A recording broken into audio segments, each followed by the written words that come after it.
Hi guys, welcome to the TN Numan vlogs. நம்ம இன்னைக்கு fish எங்க போக மார்க்கெட் போறோம்னா போயிட்டு அப்படியே ஃபிஷ் வாங்கிட்டு வரலான்னு தாங்க போனோம். அதுக்கு முன்னாடி ஃபுட் புக்னு ஒரு டீ கடை செம்மையா புதுசா இருந்துச்சுங்க. அங்க போயிட்டு அப்படியே சேட்டா 3 டீ மதுரம் கூட்டி அப்படின்னு சொல்லி மலையாளத்துல சொல்லிட்டு, மலையாளத்துல சொன்ன உடனே சேட்டா ஓகே இதோ அப்படின்னு சொல்லிட்டு தமிழ்ல அவர் சொன்னாரு.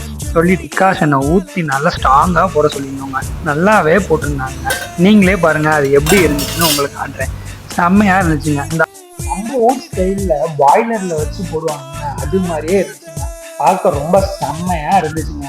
அப்படியே அதை வாங்கி கையில எடுத்து அப்படியே அதை ஃபர்ஸ்ட் ஒரு பார்வை பார்த்துட்டு அதை குடிக்கும் போது செம்ம ரிலாக்ஸா இருந்துச்சு.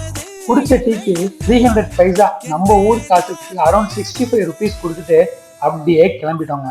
வண்டியை டக்குன்னு திருப்பி டைரக்டா வண்டியை விட்டோங்க மார்க்கெட்டுக்கு தாங்க.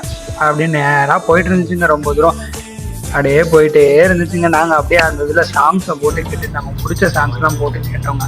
கேட்டுட்டு போயிட்டே இருந்துச்சு. நம்ம காரில் போகும்போது நம்மளோட 90 சாங்ஸை போட்டு கேட்கும் போது செம்ம ஃபீலிங்காக போவோங்க. அதை நீங்களே கேளுங்க எப்படி இருக்குங்க.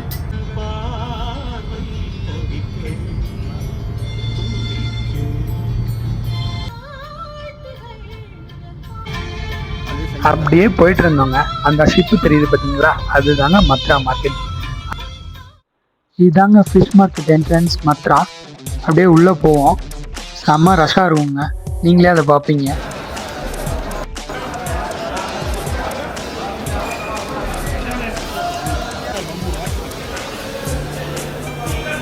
ஃபைனலாக நம்ம வாங்க வந்தது தாங்க ஸ்குவிட்டு ரொம்ப நாளாக சாப்பிட்ணும் ரொம்ப ஆசைங்க. அதில் ஒரு 1/2 kg போட்டு வாங்கிட்டு அதுக்கு கொஞ்சம் காசை கொடுத்துட்டு ஒரு ஸ்குவிட்டை மட்டும் எடுத்து அதை உங்களுக்காக ஜூம் பண்ணி காட்டிட்டு மறுபடியும் அதிலே போட்டுட்டு அப்படியே கிளம்பிட்டோங்க. கிளம்பிட்டு அப்படியே வந்து பார்த்தா நம்மளோட நெத்திலி மீன் அதுலேயும் ஒரு 1/2 kg வாங்கிட்டு அதுக்கும் கேஷை கொடுத்துட்டு பக்கத்தில் பார்த்தா ஷார்க்கு, அதையும் அப்படியே உங்களுக்காக ஒரு வீடியோ எடுத்துட்டு மத்ரா மார்க்கெட்டுக்கு அப்படியே பை பாய் சொல்லிட்டு கிளம்பிட்டோம்.